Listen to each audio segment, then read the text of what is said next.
All right, welcome everybody. Thank you to the trio band tonight. Appreciate you. Thank you for your lovely music and getting us started, getting us kicked off. This is such an exciting evening, and I just want to thank everyone. And it's been a tough year, and we're still doing it. We're still here. We're still going. We're still full steam ahead, and recognizing folks in our community that are just doing tremendous work. Welcome to an evening of hope. I am Harry Grammer, the board president at PGIAA, and it is with great pleasure that we at PGIAA have the opportunity to recognize a few outstanding individuals in our community. A quote by the late, great Colin Powell once said, "If you are going to achieve excellence in big things, you develop a habit in little matters. Excellence is not an exception. It is a prevailing attitude." And so tonight we are here to spotlight a few individuals, outstanding individuals who represent the best of us. When the going got tough, they got going, rolled up their sleeves and put pedal to the metal. These are the types of people the world needs more of. Through all that we've been through as a planet in the past 20 months, through global pandemic, social injustice, fires, floods, oil spills, and environmental instability, naturally, these leaders put themselves last and move to uplift others through their leadership, their writings, their innovation, and their selfless service. So we thank you, everyone here tonight that is contributing to making our world a better place, in your organizations that have put in so much work to ensure that that folks in our community are taken care of. We thank you, and we thank you for your contribution greatly. So next, I'd like to bring on our Pacifica alum, Dr. Rain Warren, to present the land agreement. Thank you. Good evening, everyone. I'm a 2017 graduate of the CLE program, and I can't go on without acknowledging Dr. Watkins, Dr. Ciafalo, and Dr. James, who were my professors during my tenure at Pacifica. And I could say many, many, many more names, but I want you to know something. I love you. Mm-hmm. I love you for the wisdom that you imparted on me as a person attending Pacifica.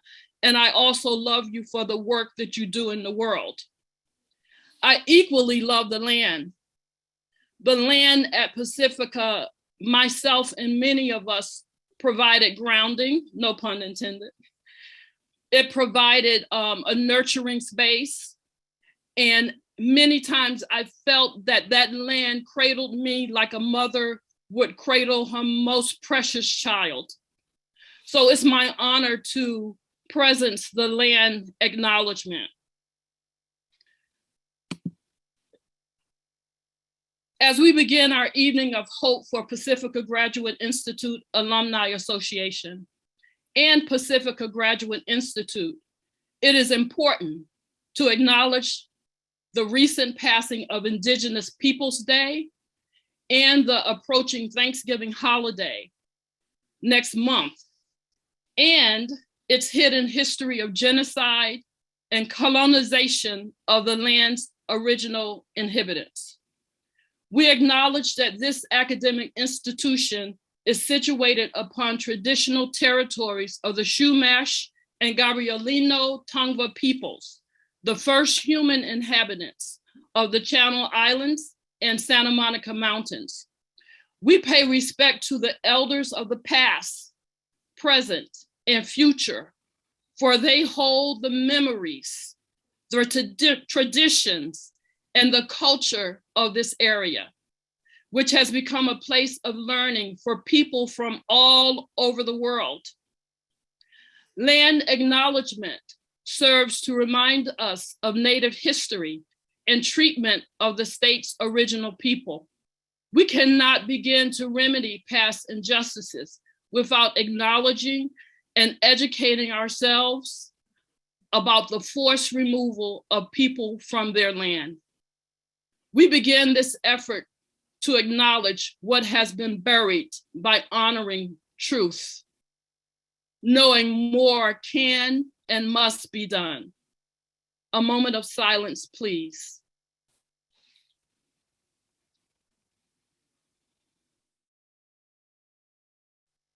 Thank you. Thank you, Dr. Warren. And thank you for reminding us of our commitment to the land and to its people. We appreciate you for making that statement. Thank you. And I'd love to introduce us all to Dr. Eleanor Fishburne, and she is a great friend and supporter of PGIAA. It's so good to see you again. All right. Thank you. Thank you. Oh, and what a beautiful welcoming, Lorraine. Thank you so much. Yes, yes. And Eleanor is the tribal chairwoman of the band of Barbarino Chumash Indians.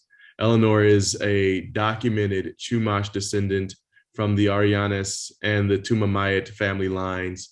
Eleanor is an active and outgoing woman who finds great pleasure in bringing unity to our community here. Eleanor will open us up with a Chumash blessing. And once again, Eleanor, it's always a blessing to receive the blessing that you bring. Thank you. Thank you.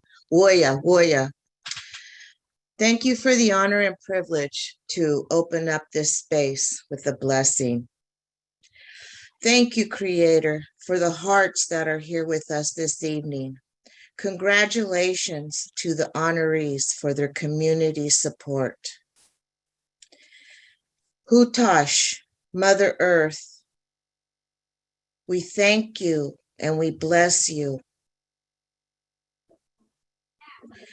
We repent, Mother Earth, from the harm that we are causing you these days.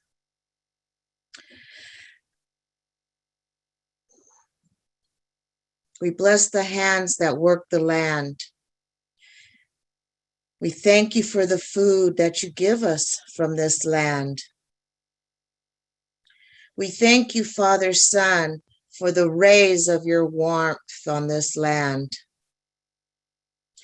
And my hope is that we continue to foster relationship with you, that we get some rain, and that we each do our part for this environment so that we may continue to complete that cycle from you, Mother Earth, from you to our hands and to the hands that are in need.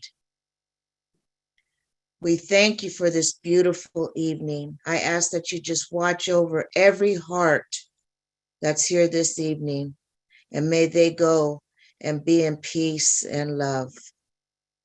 Woya, woya. Thank you, thank you.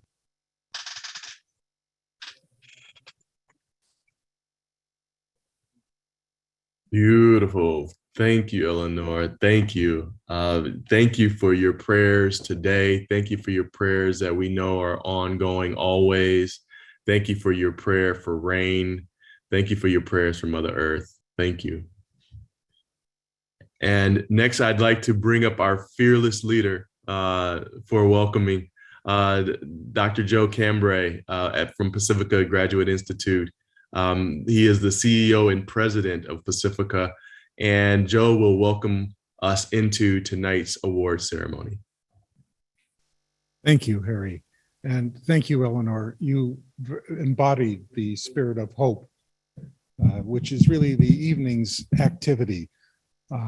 This is a wonderful and noble tradition at Pacifica, having these annual award ceremonies that are hosted by the Alumni Association.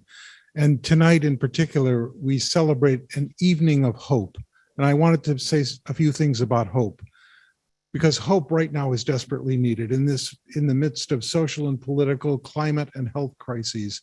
More than ever, true hope, and we're going to talk about that for a moment, is something that Pacifica needs to embody and needs to bring to the world. And I believe our recipients this evening of these awards really embody this in the deepest way. So first, hope is an archetypal emotion. It's a principle. There are myths of hope around the world. Two that come to mind are from ancient Egypt. The figure of Aset, or Isis, was a goddess of eternal life and of healing, and with that brought a sense of hope to the community. In the ancient Greek world, the figure she was called Elpis, and you probably know of hope in the Greek world through the story of Pandora's jar. I won't go through the whole myth, but what happens is, in an act of revenge, Zeus is angry with the figure of Prometheus for giving humanity fire. He tricks Prometheus's brother, Epimetheus. Prometheus means foresight. Epimetheus means hindsight. So with hindsight, Pandora is married to Epimetheus, and she brings with her to the wedding a jar. And when that jar opens up, all the illnesses of mankind are released, like COVID. And Pandora puts the lid back on at the last moment, and only one being is captured there, and that is Elpis, the goddess of hope. And that's what we have in the face of these things. So the question is, kinds of hope. Psychologists have been researching this for a long time, and there's basically a list of 7 hopes. There's inborn hope, that is the kind of natural optimism that some people have. Chosen hope, that is, you make a conscious decision to do that. And unfortunately, that can become relentless hope if you're not careful, that you just can't give up on it, even when the situation would be counterindicated. Then there's borrowed hope, there's bargainer's hope, there's unrealistic hope, false hope, and finally, the 7th one is mature hope, where you can wait. It's not based on outcomes, but based on meaning. It's worthwhile regardless of how things turned out. And this most famously was captured by a quote from Martin Luther King: "The long arm of history bends towards justice." That is a statement of profound hope. Tonight's recipients are avatars of mature hope. They sustain us in these dark times, and it is my great honor and pleasure to be a part of this ceremony. So I'll end with a couple of other quotes from people some you may recognize. Michelle Obama said, "History has shown us that courage can be contagious and hope can take on a life of its own." The ancient Roman Tertullian said, "Hope is patience with the lamp lit." Emily Dickinson has one of my favorites: "Hope is the thing with feathers that perches in the soul and sings the tunes without words and never stops at all." And finally, generations ago, a person who fought against pandemics, Jonas Salk, the discoverer of the vaccine for polio, said, "Hope lies in dreams, in imagination, and in the courage of those who dare to make dreams into reality." He could have been a Pacifica alum. So with that, I'd like to now introduce the person that's going to speak to us next from our community, Councilman Oscar Gutierrez from the Santa Barbara City Council. Councilman Gutierrez is really a native of Santa Barbara. He's grown up here his whole life and was educated here with honors from San Marcos High School, followed by his graduation from the School of Media Arts at Santa Barbara City College, where he won 3 national awards. And he went on to the University of California at Santa Barbara, where he received high honors in the film department and won UCLA's Best Documentary Award for his senior film project. In his 19 years of journalism and videography, he worked for ABC, Warner Brothers, Univision, SBCC, and UCSB, among others. And he's won more than 30 national and regional awards. His career involves a lot of work with local government, public service, media coverage, local politics, and those experienced who've gotten to know him, they know that he steps up and serves as the first millennial elected to the Santa Barbara City Council. So with that, I'd like to ask Councilman Gutierrez to say a few words to us. Thank you. Great to be here. Thank you, and thank you for having me. I really appreciate you all allowing me to speak on such a special event. And yeah, you know, I love this community. I love everything that it's offered to me. And when I think about home and I think about hope, I think about my parents. They came to this country and they came to Santa Barbara in the summer of 1969. And they met and fell in love, and back then things were bad. You know, they were bad for the country, they were bad for the world, and even for Santa Barbara, there was an oil spill, and the beaches were covered in oil, and there were riots in Isla Vista where people were getting killed and severely injured. And even then, with no formal education and not speaking the language, my parents looked at each other and looked at the area they were in and said, this is where we're going to raise our family, even with all of that. And it just speaks to how special this place is and how special it is to call home. And it also speaks on having hope that that if you persevere, things will get better. And in my case, I'm glad they did, because my 3 siblings and I were born and raised here, and we're very privileged for that, even though we didn't have an easy upbringing. But we're all doing well, and I try to give my residents hope, serving as a city council member. Sometimes, you know, we have to respond to some pretty heavy things, you know, whether it's finding a place to live or finding a place to work or how to provide for their families. we try to tell them that we're here to serve them in one way or another. And especially now during the pandemic, there's so much uncertainty and worry. And I was a victim of the virus myself. I contracted it, but thanks to the community and a lot of my closest friends and family, my family and I got through it. And we're just trying to do our best to convey to the community that there is hope at the end of this. We've gone through a lot of natural disasters in the past, and we're going to get through this as well. And we all just got to, keep our heads up high and keep marching forward, and we can get through anything.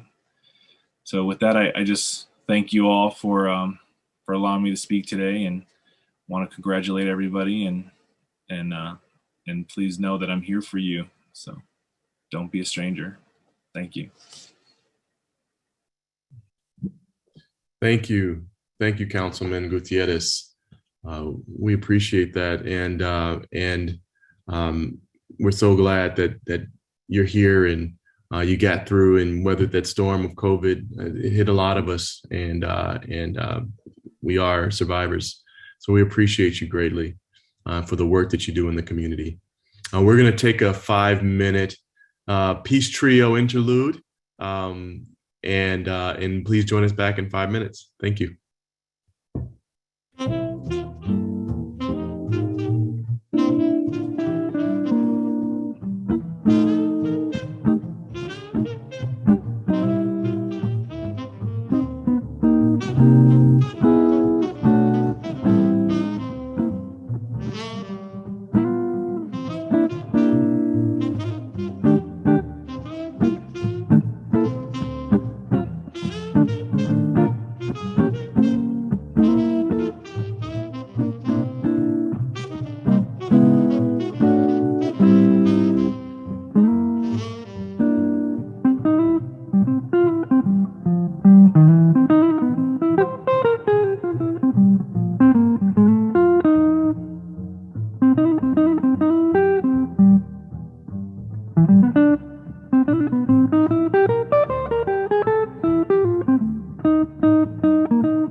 All right, the Peace Trio. Wow. Thank you, fellas. Man, those brothers can jam.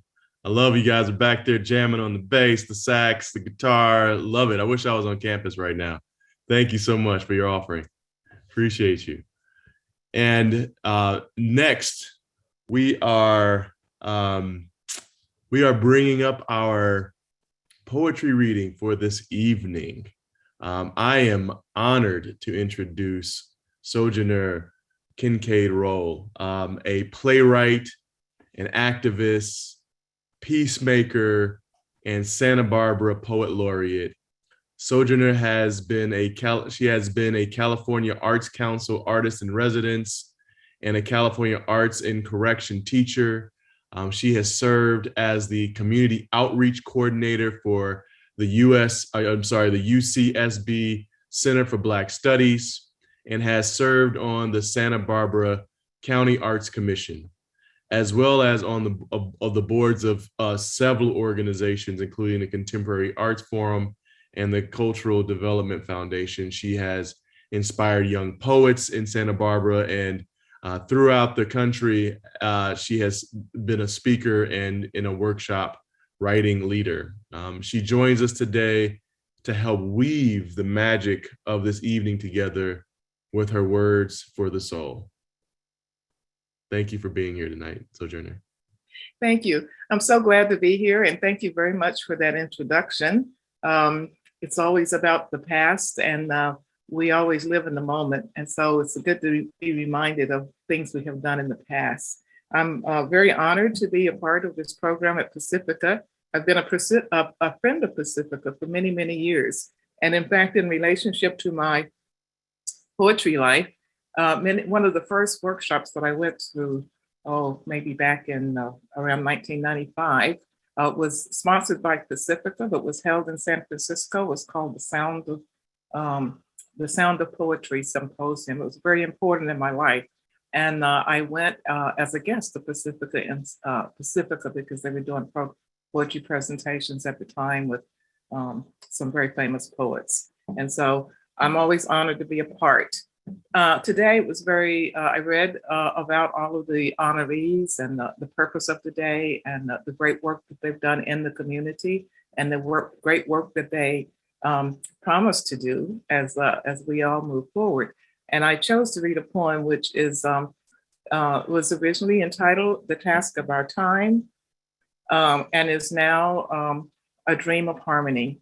So I'll read this poem for you today. Thank you for inviting me. It is the task of our time to document the ways of our time, their antecedents and authenticities, to show the status of ritual as it is alive and in action now. It is the task of our time to speak in the tongue of now, bringing forward the elders' elocutions, the ancient language, its patois.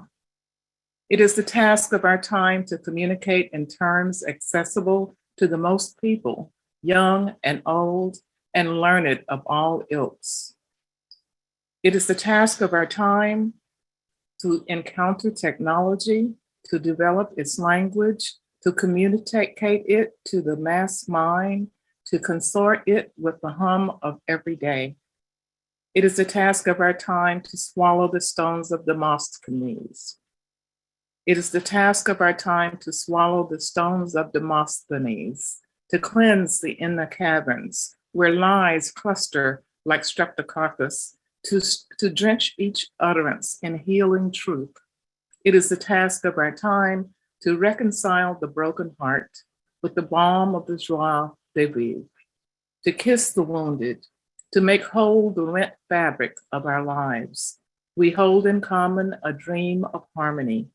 What binds our hearts is our hope for peace and our vision of a shared humanity.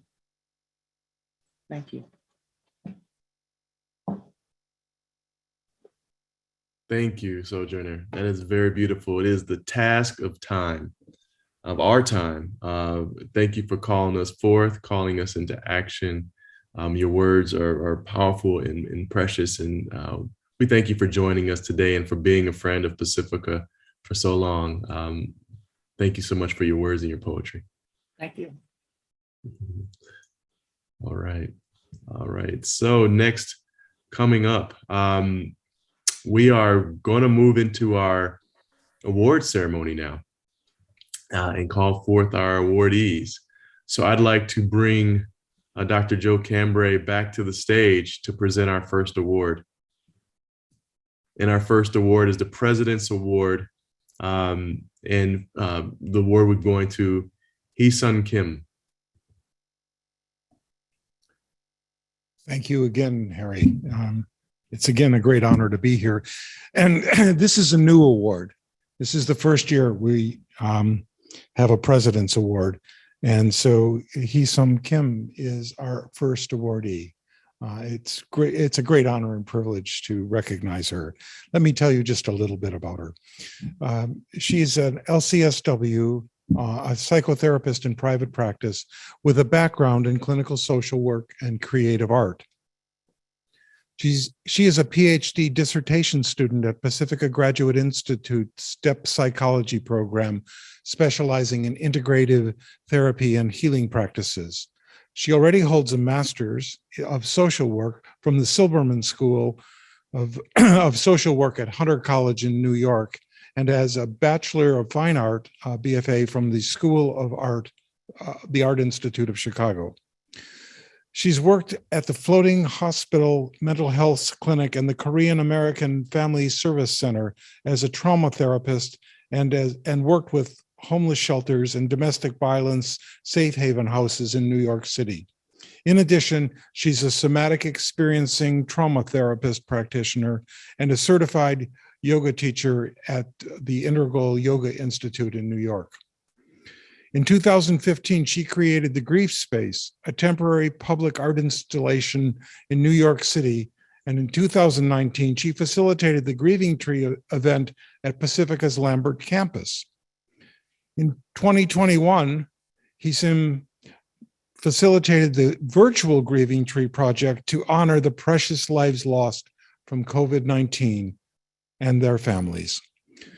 So she is, in 21-22, she is the Fulbright Grant recipient and is currently doing research in South Korea on the healing of intergenerational trauma through collective mourning in the Jeju shamanic tradition. And here is the award. I wish you were here in person to give it to you. Let me just read it. Presented to Hee-sun Kim, in recognition of commitment to service, scholastic achievement, outstanding character, leadership, and living Pacifica's mission by tending to the soul of and in the world. Congratulations and thank you for all you do. Please say a few words if you'd like. Thank you so much.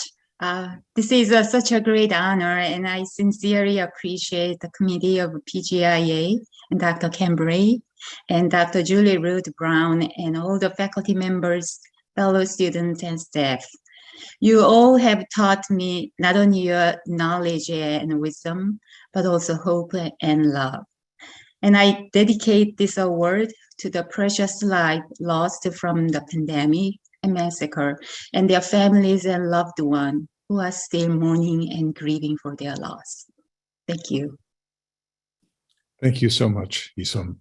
And now back to Dr. Grammer. Thank you, Hee-sun.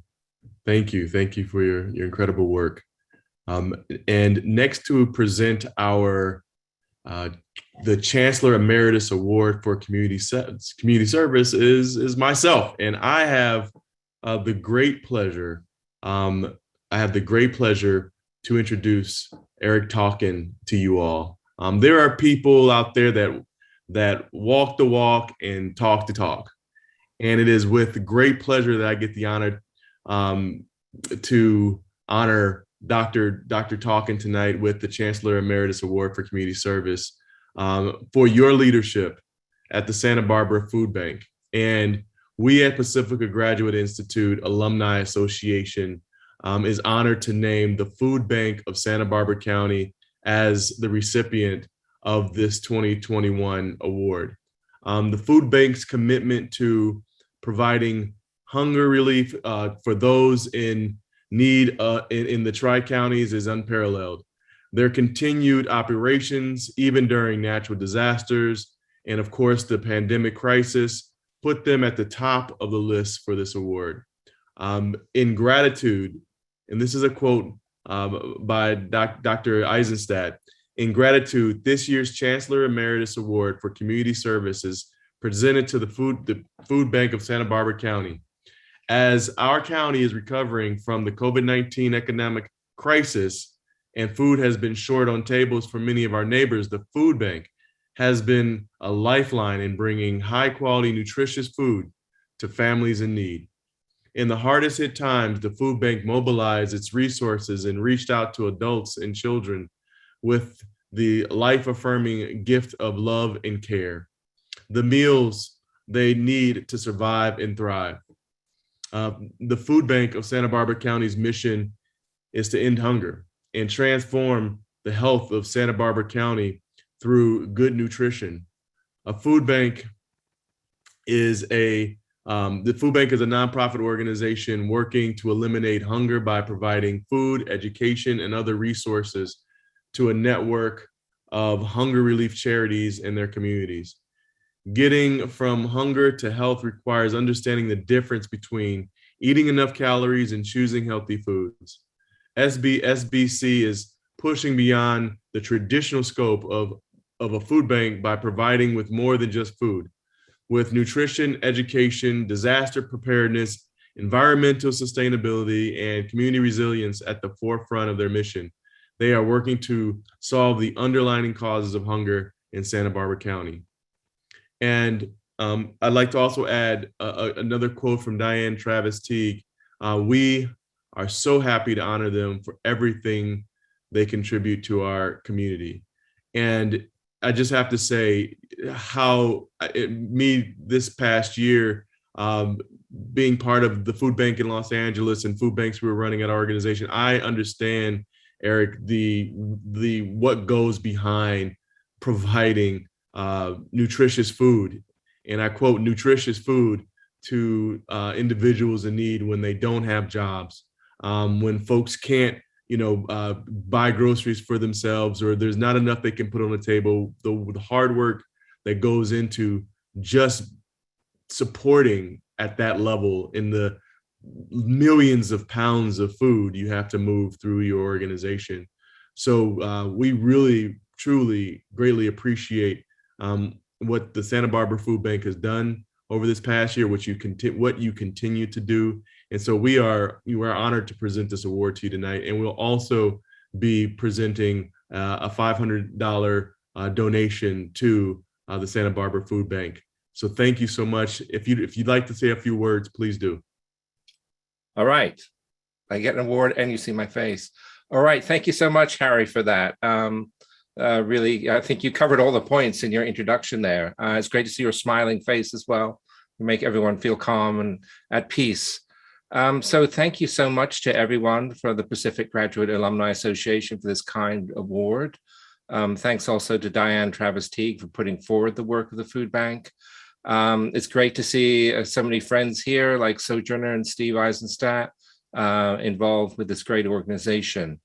So obviously this award is not just for everyone at the food bank, but I really think that is for everyone in the community, because the food bank is really there to unleash the community's natural desire to keep friends and neighbors fed and healthy. I like to feel that we're helping the community to get involved and to work alongside us, that we're not doing a job that someone's paid us to do so that they don't have to get involved. We're just providing the network, the food, and the opportunity for people to just step in and do what is totally natural to them. And I think we've discovered during COVID that, when things get really tough, the community steps up in an incredible way. So when COVID hit, a lot of our member agencies, so we have around 300 member agencies and programs across Santa Barbara County. A lot of those had to shutter their doors temporarily or some permanently. A lot depended on volunteers that were senior citizens, and they were most impacted by COVID and most under risk. A lot of them struggled to raise enough money as well to be able to continue their services. So we really had to step forward in a different way than we had in the past. We set up a network of around 50 safe food distribution sites. A lot of them were drive-through to make it easier for people. And then we also had to kind of step away from what food banks normally do.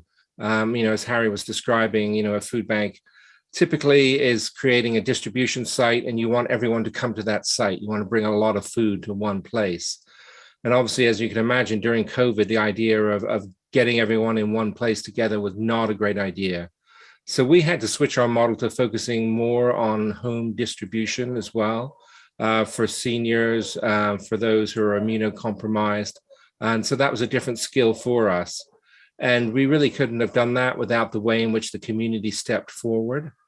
So obviously, initially, we had some volunteers who, were concerned about staying safe. So we had a drop off initially of volunteers. But then over time, that force really grew, and the amount of hours that people gave the food bank was really incredible. So we suddenly had to be in a situation whereby we were distributing twice as much food as we normally do. So typically the food bank distributes around 10 million pounds of food a year across Santa Barbara County to every community in the county. But since COVID has begun, we have distributed nearly 30 million, 3 times the amount. So that was, something that required us to really change as an organization. We were able to borrow 2 new warehouses, one in the north and one in the south county, that allowed us to take this extra amount of food. We were also very lucky to get help from the National Guard. At the height of COVID, we had around 40 National Guard members working at both our facilities in Santa Maria and here in Goleta. And that made a huge difference to us. We experienced the reality that everyone else experienced, which was so many people who had never needed the help of the food bank before suddenly did. It wasn't a case of people supporting the food bank and saying, this is a great thing, and, one day we might face some problems. That day came for so many people. And, I'm sure that all of us on this call today, we know people who have been seriously economically affected by COVID. Getting COVID is a terrible thing, but everyone got a kind of an economic effect of it as well. So, that led to this huge increase in the number of people that we're serving as well, which was up around 40%. The numbers got a little bit better during the summer, but we're seeing things kind of taking a uptick for the worse now that people's unemployment is ending. So that's a real challenge for us. But, with the community support that we've been getting, we really believe it's possible. We're very excited that we're going to be opening a new warehouse. We're starting a capital campaign to raise funds for that. And as Harry said, our big focus is on education. Giving people food doesn't necessarily change their lives at all. So our focus is on using the food as a way to really draw people into educational and empowerment programs that really allow them to improve their overall health. Improving your nutritional health is the simplest and cheapest way of improving your overall health. So that's really been our focus over the last decade or so, what we call food literacy, people's ability to use food to be healthy, and starting that with really preschool children and teaching all the way up to high schoolers, really just getting people to be able to take control of their health and not have it rely on processed food or fast food. So it makes a huge difference in so many effects and so many areas of people's life that we really feel it's a great way to start. So, the serious increase in need that we're seeing is realistically going to go on for another 18 to 24 months as people struggle to put together their economic lives again. But with the wonderful support that we've been receiving from so many people in the community, we really see that's possible. And of course, we always need support and help. If you want to volunteer at all, you can just go to our website. There's a whole range of opportunities, from teaching our educational courses through to helping in the warehouse, through using your additional skills that you already have, trying to put those to work for the food bank in some way. So we would really love to work alongside you in any way possible. But just to sum up, really, thank you so much for everyone. It's really the work of groups of people like yourself getting together and realizing what a huge ripple effect the work that you do can have in the community that really makes all of this possible. So I just want to acknowledge and thank everyone. And thanks again for this wonderful award.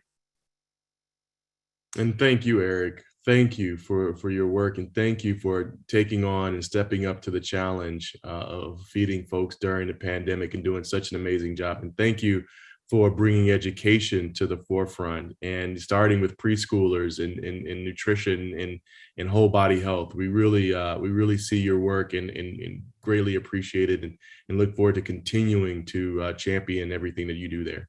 Thank you.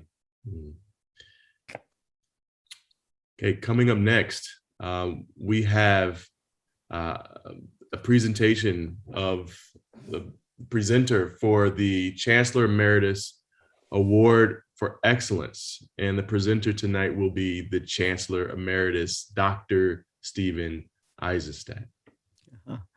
Thank you, Dr. Grammer. Thank you, Harry. Really appreciate it. It's great to see your smile as well. It is a privilege. It is to present this award. This award has evolved all through the years. It's one of the, I don't know, they're all important. This one really speaks loudly to all of us. And we really spend time thinking about it, thinking through, and really coming together and determining who is that person that's going to receive this award. It's an award that has to do with exceptional work, exceptional presence. I'm going to read some of this. Much is listed in the program, but I'm asking you to listen to the words on the line and between the lines, because the person I'm about to name lives both on the lines and so much between the lines. This year, by unanimous vote of the Pacifica Alumni Selection Committee, Dr. Elisa Orduna has been chosen to receive the Chancellor Emeritus Award for Excellence. And it is with deep regard and heartfelt gratitude that we bestow this honor. Truly, when the consideration was going on, there was so much appreciation and gratitude for the work that you do in the world. Alicia is a community development midwife with 25 years experience working in the not-for-profit and government sectors to create beloved communities where persons of Indigenous and African descent can thrive. In addition, her work extends in so many ways into the world, betwixt and between peoples. Alyssa has been a practitioner, policy analyst, collaborator, thought leader in homelessness services. It's her life's mission to reimagine neighborhoods as beloved communities where residents of all diversity, all have a sense of belonging and the resources to thrive. During her career, she has worked on the cutting edge of homelessness, policy formation, systems refinement in the public and not-for-profit sectors in Philadelphia, Los Angeles, Santa Monica, and more. Now, in addition, and it goes on for paragraphs, and yet something more. She is a mentor, a model for so many, not because she takes center stage, but because she inspires the best to come forward in the people around her. That's just what's so. In the program, in her program, the CLIE program at Pacifica, with extraordinary mentors, she was a person that others in the class would listen to, look up to, and in her way, able to extend her sense of mentorship. It meant so much to so many. Now, with this award, we wish to support Alicia in her continued soul's journey, as you have done for so many. We now offer you our collective love and support and the vitality of a life-affirming homecoming. Alyssa, congratulations. Please know how deeply you live in each of our hearts. Thank you. Good evening. My name is Dr. Elisa Orduña. I'm so sorry that I couldn't be there this evening with you, but please let me share my words of gratitude for this honor and recognition among our Pacifica community. Oh, great mother, I hear your cries and feel your heaves as you lay down your burden on the river's edge. Your breasts are no longer filled with the nourishment of milk, but of contaminated blood shed through the sacrifice of your male child, the pharmaco of this society. Your surviving sons are as a lost tribe of Israel, wandering through the desert of life like zombies seeking a sign or symbol to tell them where exactly they belong. As long as they are lost as their daughter, so am I. Oh, great one, may you shake the earth with your rhythm so that we feel the beat and dance our way back to home, back to self, back to love. The seeds of this poem were planted at the start of my journey at Pacifica in an intro to Jung class with Dr. Joe Coppin. I had begun my Pacifica journey to seek a time out, to carve out a reflective space within my career journey to better understand the increasing numbers of Black men experiencing homelessness that I saw wandering around the streets of Los Angeles. As many others have said, and I agree, that they look like transplanted communities reenacting the shock of being violently displaced to the New World during the transatlantic slave trade, a wound that had never healed. I wanted to not only learn why was homelessness a part of so many Black men's experience, but who benefited from their banishment from society. Later in the journey, I came to understand that an equally number of Black women were also experiencing homelessness during their lifespan.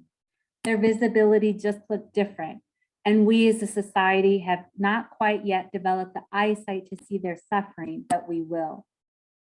Earlier this year, in February of 2021, my student journey at Pacifica ended with the synthesis of this period of reflection, inquiry, journeying, remembering, and co-generating knowledge with community through the completion of my dissertation, Oshun Consciousness, Unearthing Anti-Black Biases in the Los Angeles Homeless System, Soul, as reflected in the sacred histories of the African-American experience.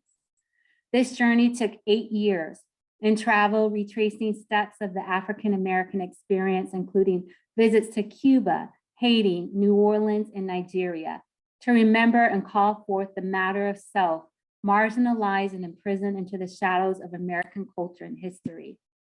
In honor of the voices amplified during this journey and written about in the dissertation, it has always been my hope that this body of work would never be placed quietly on a library shelf or stored in an online database, but instead be an irritant in the collective consciousness, demanding attention from the multitudes and convening a community of world caretakers seeking a new paradigm of belonging for humanity. The receipt of this award gives me hope and encouragement that this work and the efforts to bring it to the greater world is seen, that it's being heard, and it's making a difference. With so much gratitude, I thank Dr. Nuria Ciafalo for nominating me for this award and being my dissertation chair, mentor, guide on this journey. To President Dr. Joseph Cambray for presenting it and for inspiring me to break paradigms through his teaching of Jung's theory of synchronicity. And to Chancellor Emeritus Stephen Eisenstadt, for whom this award is named after and who also gave permission for me and generations of Pacifica students to dare to dream at the start of this journey. Thank you so much, and thank you very much for your kind words this evening. I also would like to thank Dr. Diane Travis-Teague, my fellow CLE graduate, Dr. Harry Gramer, and members of the Alumni Award Committee. I also cannot forget Dr. Susan James and Dr. Mary Watkins, and dissertation committee members, Dr. Fanny Brewster and Dr. Deidre Badejal. They have been my true beacon, support system, and guiding light. And finally, I'd like to thank my dad, Dr. Kenneth Orduña, and my family for supporting me along this work, for being present with me in this moment, and for helping me continue to bring this work out into the world. Thank you so much, and may God, goddesses bless. Thank you. Thank you, Dr. Eisenstadt. Thank you so much for that recognition.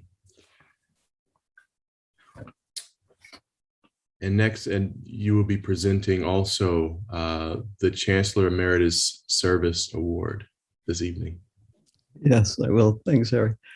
Well, this award is particularly special for another reason. As we know, Pacifica evolved from a community counseling center in Ala Vista more than 4 decades ago now. And it's really a privilege always for me to present this award. It holds a special place for many of us. It is about service, and it's about advocacy. And that community counseling center, birthed all those years ago, was, in so many ways, the generative spark that brought us together here in this moment. So we really take time to think through the work and the kind of service that really makes a difference for so many. The highly distinguished work of Roland Palencia, a graduate of the Engaged Humanities program, embodies the heart and soul for this award for service. He has received numerous awards, so many. I was going to name them all, but decided, no, you can read them in the program. He's received so many different awards, acknowledging his decades of activism on behalf of marginalized and under-resourced populations. In 2001, he was honored as a local hero by KCET, PBS affiliate, and then Union Bank of California. Honestly, the list goes on. He is a board member of the One Archives Foundation, the longest existing LGBTQ organization in the United States, founded in 1952, and treasurer of the Teatro Acabal Theater, a socially conscious theater group collective. He received a Bachelor's of Arts degree, History, UCLA, Master's in Engaged Humanities and the Creative Life from Pacifica. He is former lecturer at California State University in Northridge, and on it goes. He says, Roland says, that his greatest pride is being mentor to future generations of progressive activists. And Roland, I want to share with you something that is just so. Literally 6 hours ago, I am working in another Zoom experience, working with, 50, 60 people in their particular training program. And a young woman's hand went up and she said, look, Dr. Eisenstadt, you're talking about this thing called archetypal activism, a way of being active in the world. What do you mean by that?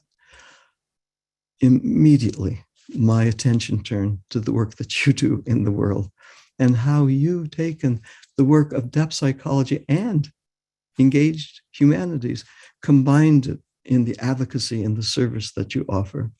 And I went on for a number of minutes talking about your work and just reflecting on this note of how it is so rewarding for you personally to be a model and to shape and to support other activists as they're emerging into their work.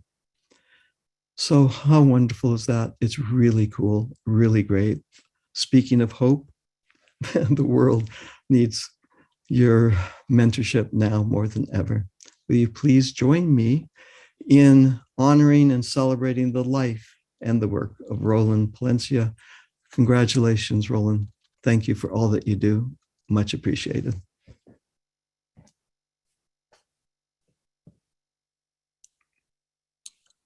I turned on my video, but I I don't know if it's working. Yeah, it is. And the sound is good too. Okay, great. So thank you. I am deeply honored and moved by this acknowledgement, by this award. No person is an island. I had so much support, from Dr. Susan Rowland, Dr. Mary Wood, all my professors, all my classmates. But basically Pacifica transformed my life. I am not the same person that I was when I began at Pacifica. I almost feel like I had that I have a new pair of X-ray glasses where I see new dimensions. I see layers. I see texture that I did not appreciate before. I see colors and I see vibrations, and I see the world very differently. And as an activist, I have always been about external. Let's change the systems outside, and then the internal being of who we are as human beings will change. And I, after Pacific, I really believe that we have to have internal revolutions as well as external revolutions, that they really, one cannot happen, without the other, or it will never be complete. So I just so appreciated my education, my consciousness raising, and just in the in the context of this synchronicity, it just so happens that today is the 77th anniversary of the democratic, progressive Guatemalan Revolution. I was born and raised in Guatemala, and that was in 1944. And it was led by two incredible men, Dr. Arevalo and Dr. Arbenz. Actually, Arbenz was a progressive military man, which we used to have in Guatemala. Unfortunately, that revolution was truncated. There was a coup that was masterminded by the CIA in 1954, and it's been disastrous since then. And I just, just wanna commemorate that effort, commemorate that hope, that in spite of, the tremendous oppression, people still have a lot of hope, for them, for their families, for their country. So that's pretty much all I want to say. And thank you, Dr. Eisenstadt. I really appreciate your words, your appreciation, and your recognition. Thank you. Mm-hmm. Thank you. Thank you. Thank you. Thank you. Thank you. And next, I'd like to bring up Nuria, Dr. Nuria, to present and to speak in Alyssa's or Duna's absence today. She'd like to share a few words. So I'd ask for Nuria to turn her camera on if possible, and we're all ears. Thank you, Nuria, for being here. Thank you very much, Harry. And, I also want to speak for all of you CLIers who are here, and our mentor, Mary Watkins, and all the other ones, you, Rain, Miles, Susan Grellock, I see is also here. Thank you for joining us. I'm speaking on behalf of Alicia, who is recovering now from surgery, and I hope that she can listen to us. So I'm just sending her all huge applause and our best wishes for recovery, that she can feel the gratitude for, like all of you, also Harry, Rain, and our alumni, Susan, and all of those who have showed how you committed not just to the academic study, but continuously applied learnings, making significant contributions to community well-being. It has been such a beautiful experience seeing how you truly change the community's soul and gifted us with so much learnings from your own experiences. So Alicia is in company with all of you tonight as well. And I just join a huge applause from all of us to give her strength and recovery fast. Thank you very much. That's beautiful, Nuria. Thank you. Thank you. And Alyssa, I know you'll watch this recording later, and I've seen your work firsthand in LA and in the work that you've done, and really just appreciate you as a classmate and as a person on the ground and hitting the ground hard to solve a very major problem. So we want to just thank you and recognize you for your hard work out there. And also Nuria and Mary and Susan, just for your leadership in the CLIE program. I was honored to be under your tutelage there, so to speak, in that program, and I appreciate the three of you. I would not be who I am today if I had never met the three of you and have gone through the program and had been so closely mentored by you. My deep love and appreciation is there for you. Thank you. And next to present our Wendy Davy Awards for service is Holly Rusing. Following directions here. Hello, greetings.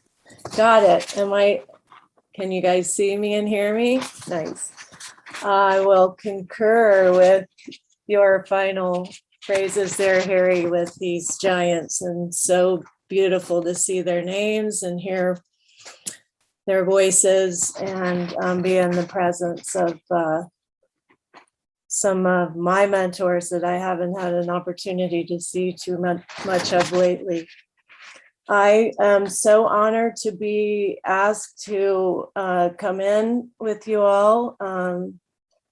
My good friend Diane, every year we have the Wendy DeVee Award, which the PGI Alumni Association and Office of Alumni Relations receives. I hear many, many nominations, and so many that we know were 2 recipients, and that's a great thing to know about. I didn't even realize that till just now talking to Diane. It's a fantastic thing that so many people are nominated.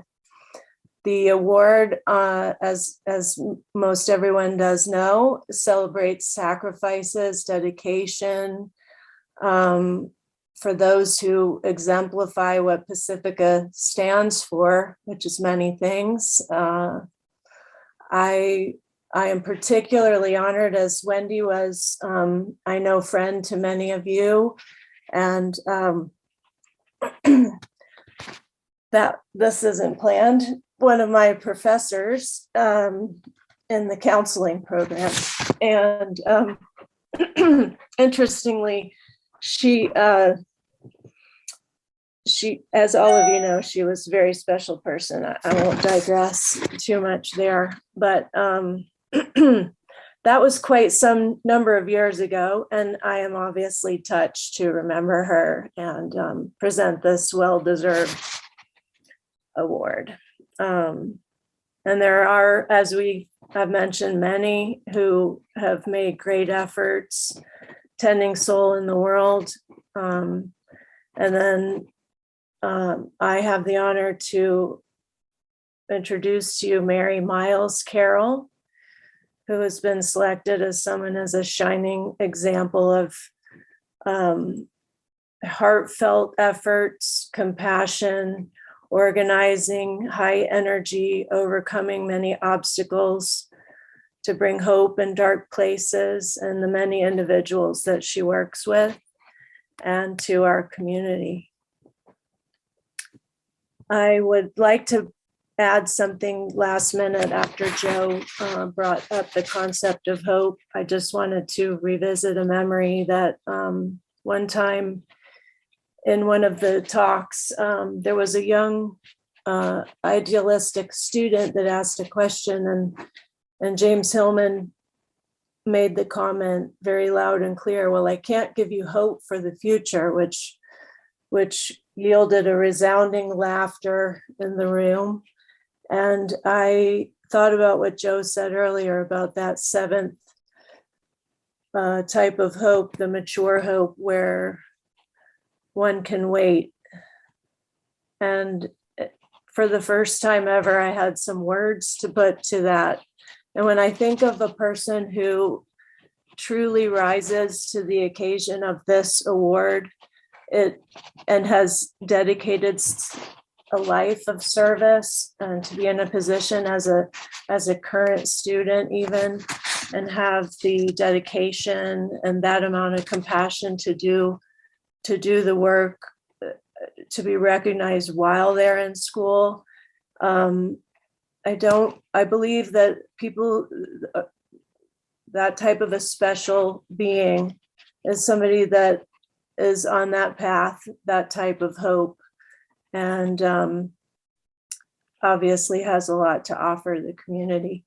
Miles earned her MA in counseling in 2014 and second MA in community liberation and eco-psychology in 2019, and currently in progress on her forthcoming dissertation and subsequent PhD. Miles has an incredible resume of detailed service work and outreach in the community. I'll list a few.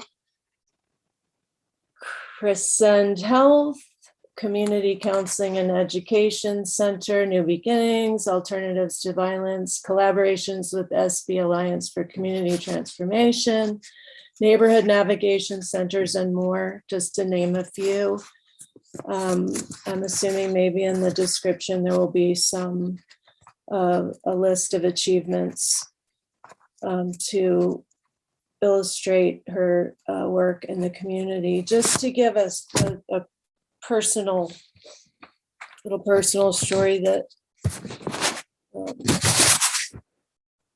I think illustrates her level of compassion. During the entire pandemic, Miles cooked for people experiencing homelessness and hunger in Pershing Park, preparing and often delivering 75 to 100 nutritious meals every week for months. Now, I guess there's a once a month schedule. In addition, when her best friend was dying, she turned her home into a hospice center and cared for her until the end. When the bedroom was empty, she took in her friend's troubled teen. And there are many more stories.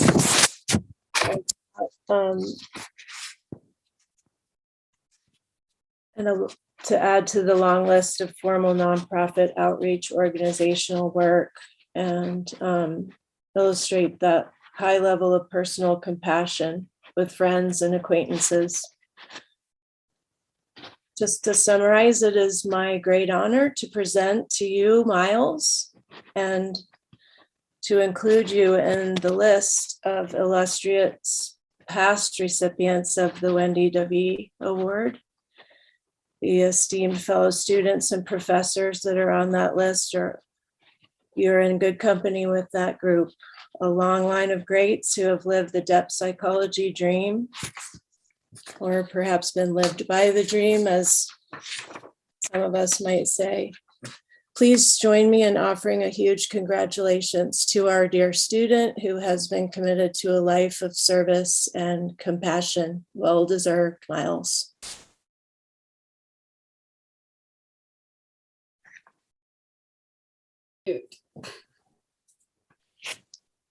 Hi, everyone.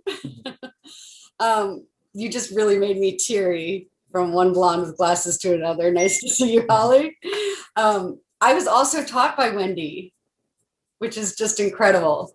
I really haven't shared most of what you just shared with many people, so thank you for recognizing. Anyway, I'm so grateful. And I really also want to thank my partner here, who I asked to come home early from work, as he is a master gardener. And a lot of the meals that we made were because of his efforts. Our community got really fresh, healthy food, and I'm so grateful. And I also want to thank Pacifica for honoring the food bank, because they're an incredible organization. I've worked on and off with them. When I was working at the Safe Parking Program, they also helped all of our clients, and they're just incredible. I'm just super, super honored, and thank you, everyone. And thank you, Dr. Mary Watkins and Nuria and Susan James and everyone else who has mentored me throughout this entire sometimes daunting process. And by the way, this is Jesus Soto. Thank you. And last thing, I just also want to thank my friend Amy, who introduced me to the wonderful organization CDB, Congregation B'nai B'rith, who are the ones that have been leading this charge for decades, feeding the homeless at Pershing Park. So it was our honor to contribute in that way. Thank you. And hi to my mom in Bangkok and my sister-in-law, Sarah, who are watching right now at a very early hour. Thank you. Nice work. Thank you. Thank you very much. Hi, Harry. It's Gemma from counseling. I'm here to introduce Dr. Tav. Okay. I thought so. Okay. Got a little confused on the schedule here. Please do. Thank you, Gemma. Thanks so much, Harry, and thanks, Holly. And hi, everyone. It's Gemma Elliott, co-chair of the Counseling Psychology Department at Pacifica. And as Holly said, this is such a award that's near and dear to our hearts. Wendy Divvy, former chair of the Counseling Department for a long tenure and teacher to many and friend to many. We're so thrilled to honor her memory in these awards today. And I feel extra lucky to get to introduce Dr. Tav Beckham to you. Dr. Tav, all of us here in the counseling department are so proud of the unbelievable things that you do. So I'll read a little bit from your bio and then just share a couple of quick remarks. While enrolled in a homeless young adult program in 2013, Dr. Tav began serving as a peer resource specialist at a local drop-in center in Seattle. Seeing firsthand how having positive role models can impact you, he found himself motivated to get his bachelor's degree in social work. While collaborating as a participant for the Mockingbird Society in Seattle, he found his voice by public and motivational speaking about his experiences while on the streets. He used his perspectives to bring social awareness to local businesses, governments, and other community members to help create public policy change to benefit youth in Washington state. He was a main contributor in getting the Homeless Youth Prevention and Protection Act passed in the state of Washington, along with helping foster care is extended beyond the age of 21. Dr. Tav served 2 terms on Washington state's governing board for the Committee to End Homelessness. Now, as an openly transgender therapist, he runs local support groups for gender diverse teens to provide safe and supportive spaces to explore identity. He graduated from Pacifica this past year, and as an AMFT, he works in Santa Barbara with individuals, children, teens, families, and couples that are in the gender diverse community and more. He also guest lectures about mindfulness when working with LGBTQ youth at Pepperdine and Antioch. I'd also love to call attention to Dr. Tav's groundbreaking thesis titled The Queero's Journey, a gender diverse perspective on the hero and heroine's journey. And just to tell a quick story among many that relays the depth of Dr. Tav's generosity is I will always remember, I think it was only 2 days after you finished classes, Dr. Tav, and around that time we're usually receiving a lot of emails from students needing things to finish up their degree. And we got this amazing email from Dr. Tav, not needing something, but giving something, as you often do, Dr. Tav. And it was this amazing email offering up templates that you had created to support gender affirming surgery for clients, and a poster that you had created that talked about the different surgeries, gender affirming surgeries, and how to support clients with that. So it's just one of many things I remember of the ways that you've constantly been present and giving back with your wisdom and your depth of heart. So Dr. Tav, on behalf of everyone in the counseling department, we're so proud to have you as part of our community, and so proud to honor you today as you receive the Wendy DeVee Award. So I'll be quiet so everyone can hear words of wisdom from you. Congratulations, Dr. Tav. Thank you, Gemma. It's been an honor. I'm gonna definitely miss all of the wonderful times and weekends that I've had at Pacifica, even the virtual ones. I want to say thank you so much. I'm really humbled and honored and shocked to be winning the Wendy DeVee Award. As a lot of people know on this call, I can be a bit of a handful sometimes. That's why people love me, right? And so I want to say thank you from the bottom of my heart to my teachers, to my mentors, to my advisors, to everyone that's helped support me along my journey. I know that I've helped make a dent in the door to help support homeless youth and young adults and our LGBTQ community. But my journey's just started. I want to knock the entire door down. As someone who once lived under a bridge 9 years ago, it's wild to see how far I've come in almost a decade. And I couldn't have done it without a lot of people in these tiny squares today. When I think of the American dream, I think of the underdog. I think of the underdog as the animal that symbolizes the American dream. And I just want to say thank you to everyone here that fed the underdog inside of me and supported the underdog and helped me learn and grow and blossom into the person that I am today.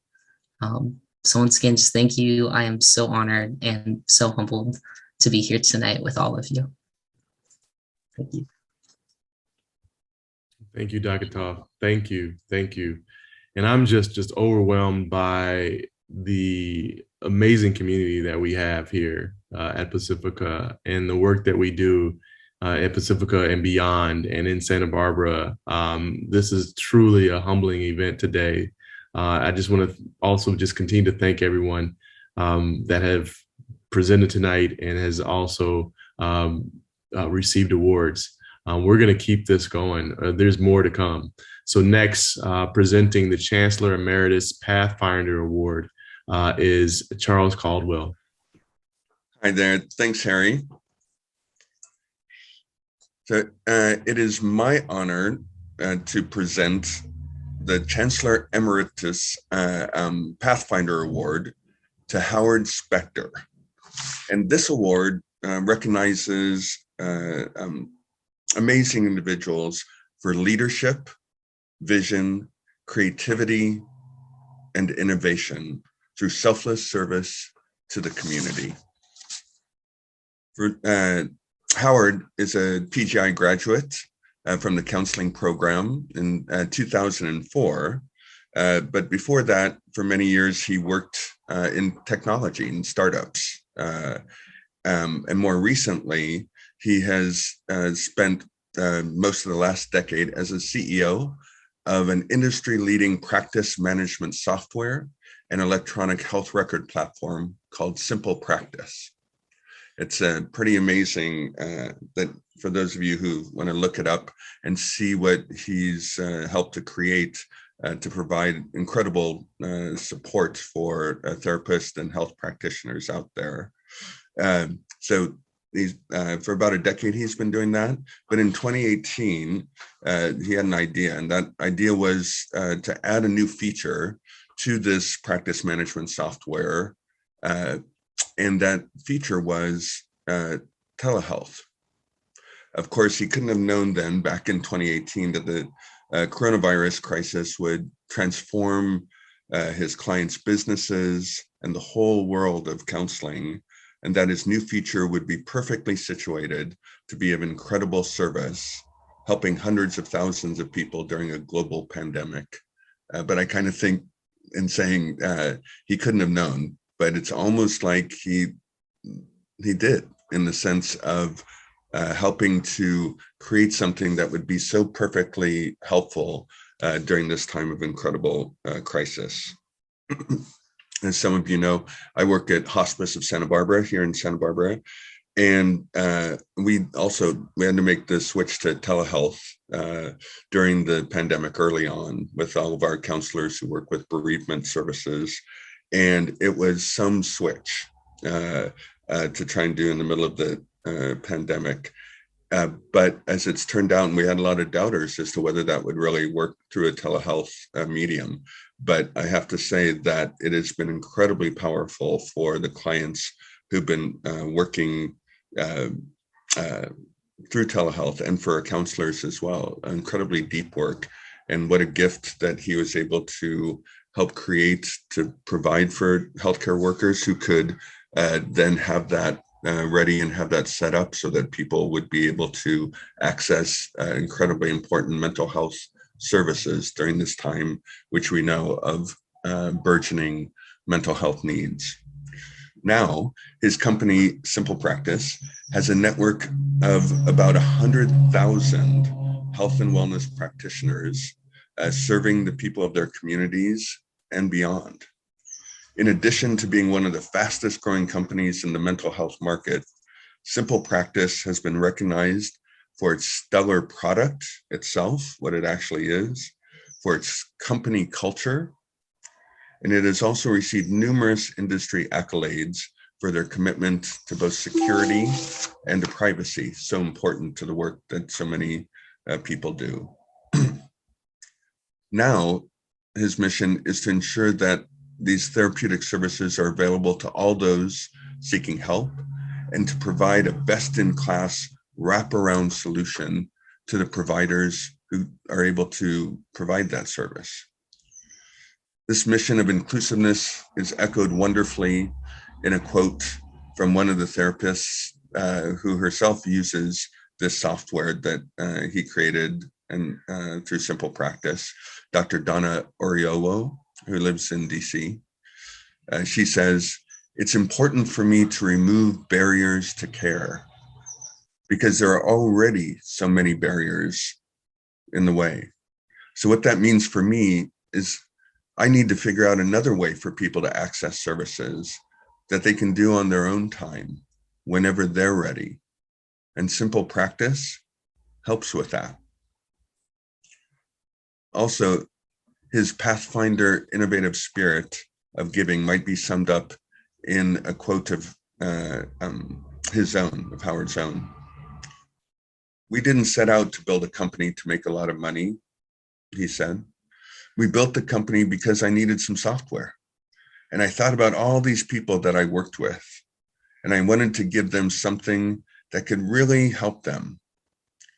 I feel like when you approach things through that lens and you really, truly care about the people, success is a byproduct of that."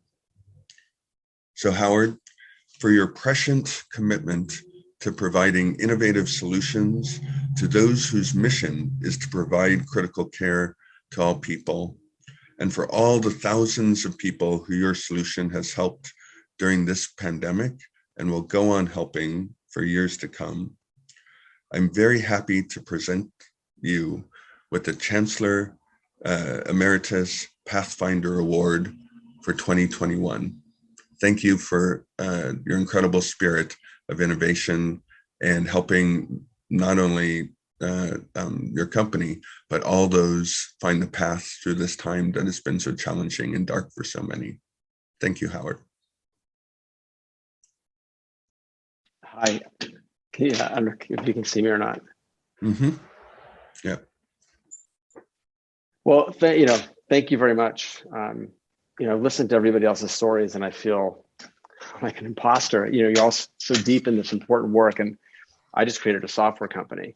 But I'm incredibly honored. And I've been thinking about the name of this award, Pathfinder, and since I heard about this, and there's a famous speech that Steve Jobs gave, and in it he says something along the lines of, "You can't connect the dots forward in your life, but if you follow your heart and passion, that somehow things will work out. And when you look back, you'll see all the connections and how it all came together." And so it was with this journey, building Simple Practice, the company and the business that I founded. It was born from previous decisions where I was following my heart, and that led me to Pacifica.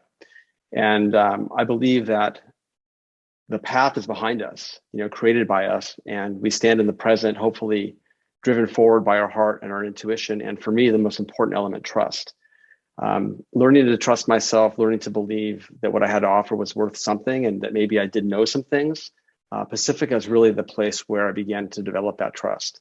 And it was the first time in my life where I met like-minded people who spoke the same language. It was one of the most transformational experiences for me. And the byproducts of that continue to be life-changing. The mission of Pacifica, tending the soul of and in the world, is something I think about often. And I believe that Simple Practice is driven by a very similar mission. We support those who are called to tend to the souls of the world. And so in some very small, indirect way, we're participating in that noble work. And we talk about this at Simple Practice. And I believe it's the reason why the people that join our company are the ones that join it. and are so driven to help our customers. So I'm very grateful that Stephen Eisenstadt had the vision, the passion, the desire, and the drive to create his path that led to Pacifica.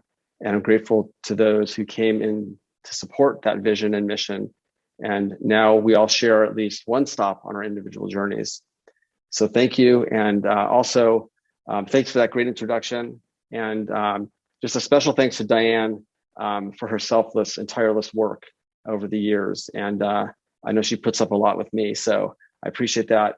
Thank you again. And again, very honored and beautiful and wonderful to hear all the other folks' stories and journeys, and very, very humbling. So thank you very much. Thank you both, Charles, and congratulations, Howard, for your incredible work in the community. Thank you. And moving forward, we're going to try to keep the time pretty lean. We're a little beyond our time at the moment. So if we can keep comments and introductions to about 2 minutes max, that'll really help to keep us inside the time flow. And with that being said, I'd like to introduce Stephanie Zeszkowski with the Walter. She's presenting the Walter Odinick Memorial Scholars Award. Stephanie, you there? I'm here, Harry. Thank you. And again, I want to echo, it's been incredible to witness all of the work of this community tonight. Congratulations to you all. The Walter Odinick Scholarship aims to support mythological studies students researching mythological themes and current events and further their work in the world. Dr. Odinick, who was a beloved mythological studies professor here at Pacifica, is remembered for teaching his students that a grounding in mythological studies is invaluable for understanding all systems of culture building. For example, he often imagined a future where a mythologist would be a part of the evening news team. And recipients carry on this legacy. They receive a $1,500 cash scholarship as well as tuition matching funds from Pacifica. And it is my honor this evening to award this scholarship to Marcine Gandolfo. Marcine is a poet, writer, educator, and a third-year student in Pacifica's Mythological Studies program. Her poems have been published widely in literary journals, and her debut book, Angles of Departure, won Forward Review's Silver Award for 2014. She has taught writing and literature at several Northern California universities and currently leads workshops that explore writing and healing. In her dissertation, Marcine plans to study mythological resonances in contemporary poetry. Please join me in celebrating this year's recipient of the Walter Odinick Scholarship, Marcine Gandolfo. Congratulations, Marcine. Thank you so much, Stephanie. Can everyone hear me? Okay. Yes, yes. I'm so honored to accept this award that memorializes this brilliant scholar and beloved professor. I would like to express my sincere thanks to the Alumni Association who have made this award possible. I also would like to thank the selection committee for hearing my voice and honoring my thoughts. Lastly, I'd like to thank all of my professors in the Mythological Studies program for challenging me to see the vital role that myth plays in my life and in the world around me. Thank you. Congratulations, Marcine. Congratulations. And next, transitioning to our award for Emeritus Faculty Acknowledgement, actually not an award, but an acknowledgement. To present this award is Peter Roy Sawitz. Thank you. Thank you, Harry. It's a pleasure to be here. And congratulations to all the award recipients who have just absolutely set a standard, perhaps too high for most of us, about what it means to be a human being in a world that needs our gifts. So it is my great pleasure to announce the Pacifica's new Emeriti faculty for 2021.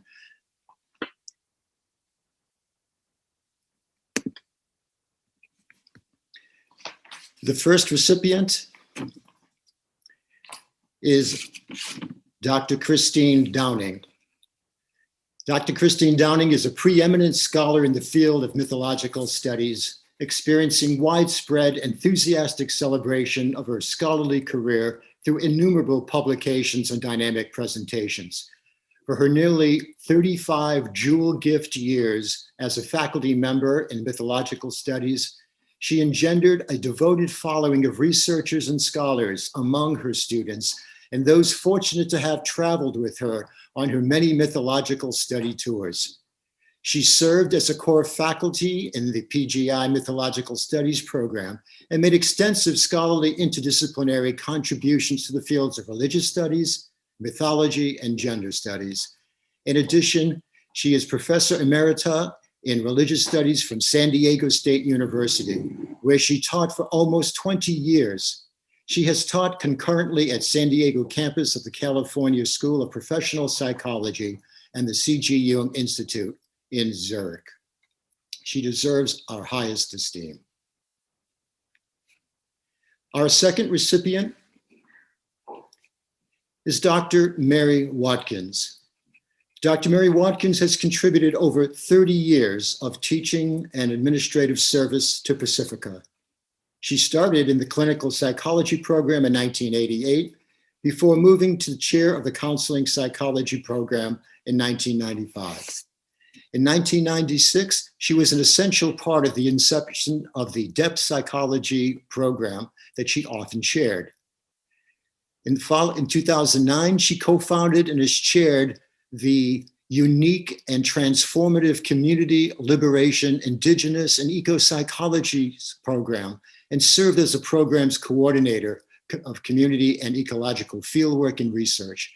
For her extensive contributions to leadership at Pacifica, she earned among her peers the title of Uber Chair. She was the steward of Pacifica's Fulbright Scholars Program. She received the award for distinguished theoretical and philosophical contributions to psychology by the Society for Professional Psychology by the Society for Philosophical and Theoretical Psychology in 2019. Our third recipient is Professor Willow Young. Professor Willow Young, since 1999, energetically served the counseling psychology program in a broad range of academic and administrative capacities. She distinguished herself as core faculty, director of clinical training for 2005 to 2011, oral examiner, thesis advisor, monitor of WASC and Board of Behavioral Sciences requirements, associate chair and chair for 2011 to 2018. Her broad-based experience was evident by her teaching multiple content areas, including analytical psychology, clinical practice, cross-cultural mores and values, and crisis intervention. She has contributed significantly to the creation of program syllabi, including the clinical practice sequence, and was actively involved in program pedagogy. Her roles include associate chair, director of research, a premier and advocate of institutional citizenship. She received the Distinguished Service Award in 2008 and the Star Service Award in 2014. And our final award, Emeriti faculty has been given to Avram Altman for 22 years service in Pacifica's counseling psychology program. He has immensely enriched the program by his teaching, his leadership, his mentorship, collegiality, and personal development. He passionately taught 19 different courses, sagaciously convened the counsel process, and displayed clinical expertise in Hakomi and body-focused psychotherapy. He spearheaded the move of the thesis capstone program from 73 to its present 93 unit form. He was responsible for the design and development of the program's research sequence of 6 courses titled Seminars and Directed Research. In the Student Papers Handbook, his administrative and leadership roles include Associate Chair, Director of Research, Research Associate, and Clinical Associate. And in final, I just want to say that all of our recipients embody the archetype of the complete scholar whose careers have been student-centered, and they have lived and worked fully engaged citizens of our community, and they are sterling examples of the highest achievement of sophisticated, mature hope and action. Dr. Watkins, Dr. Downing, would you like to say a few words?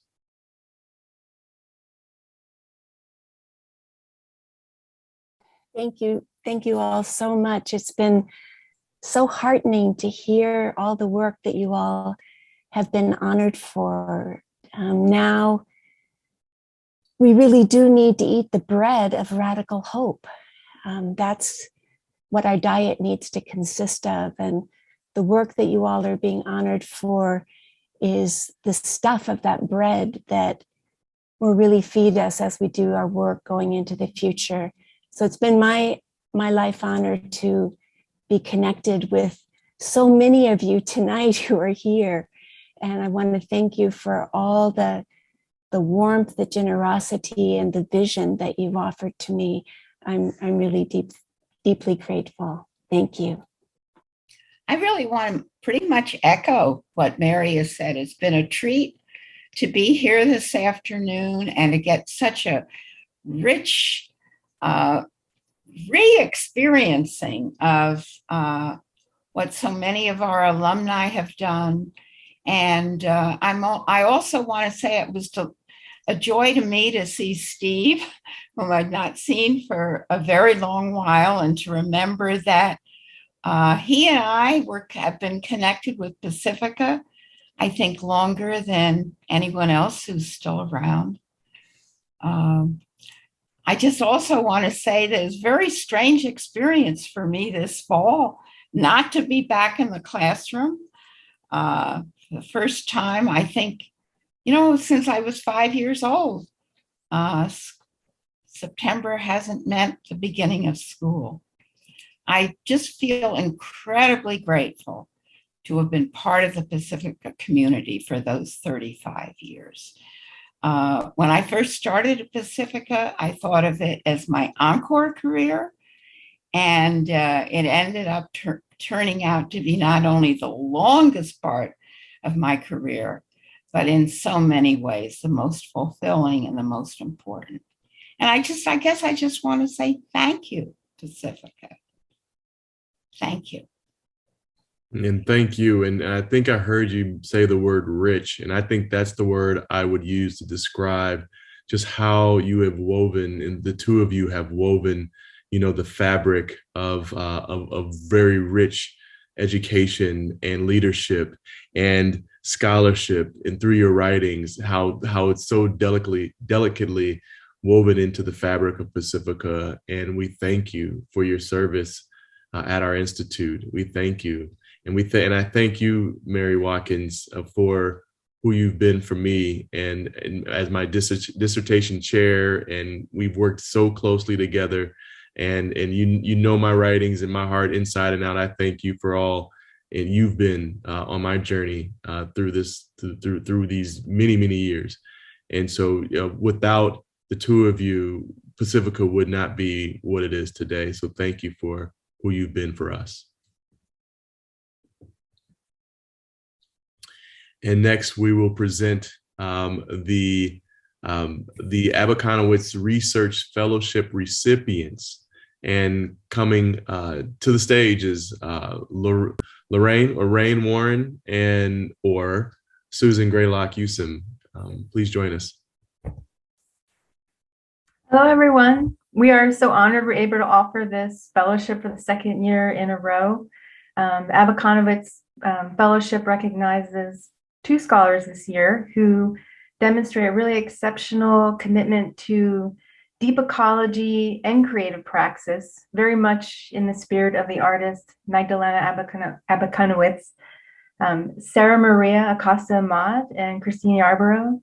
Thank you so much for your work and for, as Mary said so beautifully, baking bread of radical hope. Congratulations and thank you so much.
Okay, all right.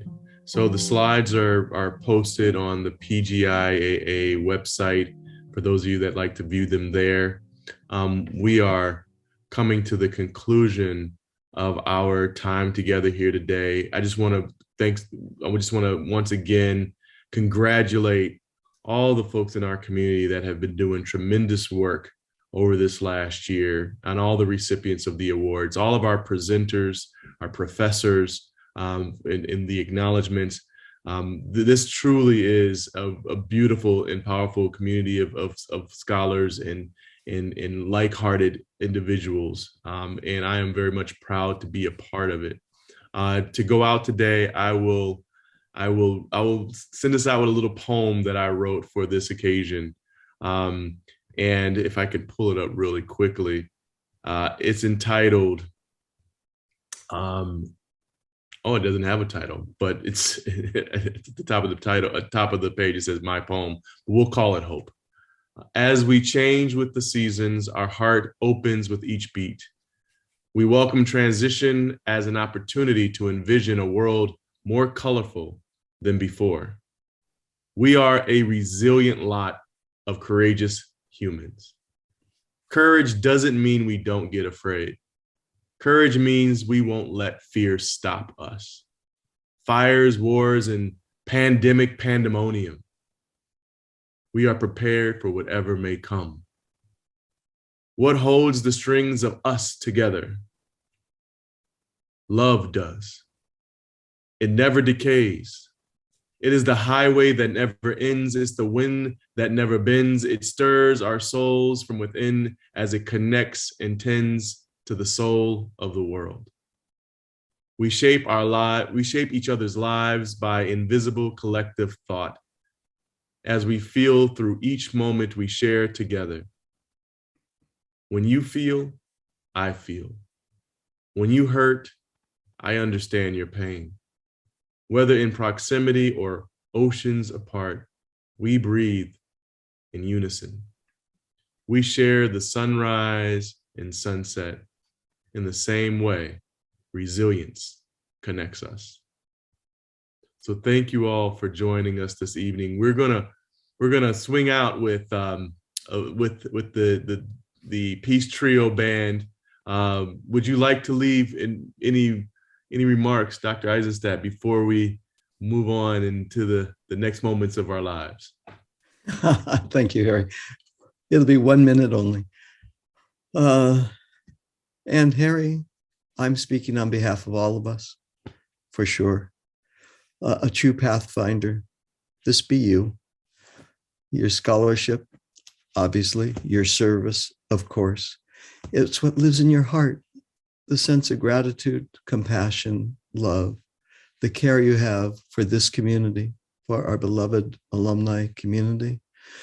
So on behalf of myself, certainly, on behalf of the soul body of Pacifica, on behalf of Diane and all that she does, we want to extend to you personally.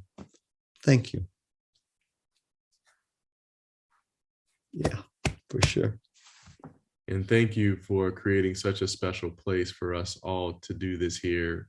It's a very special place in all of our hearts. And I also want to send a special thanks to a few people that made this event tonight happen.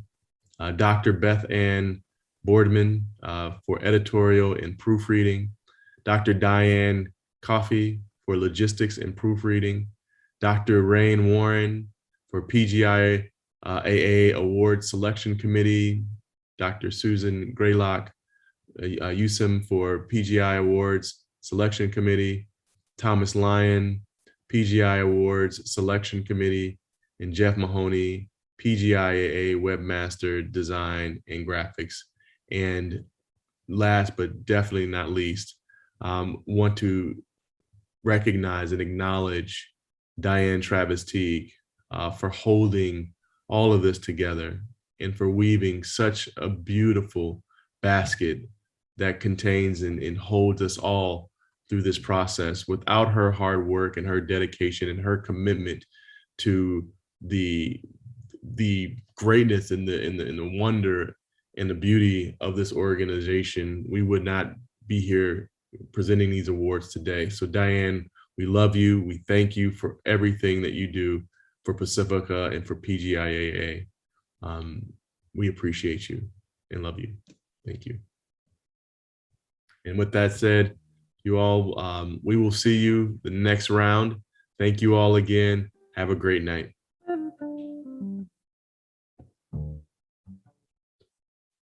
The Peace Trio Band. Thank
you.